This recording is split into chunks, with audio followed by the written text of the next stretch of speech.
నేను కుంభమేళాన్ని టీవీలో తప్ప డైరెక్ట్ గా ఎప్పుడు చూడలేదు.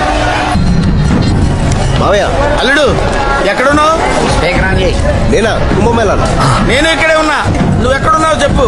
శివాలయం దగ్గరలో ఉన్నాను. దొరికా?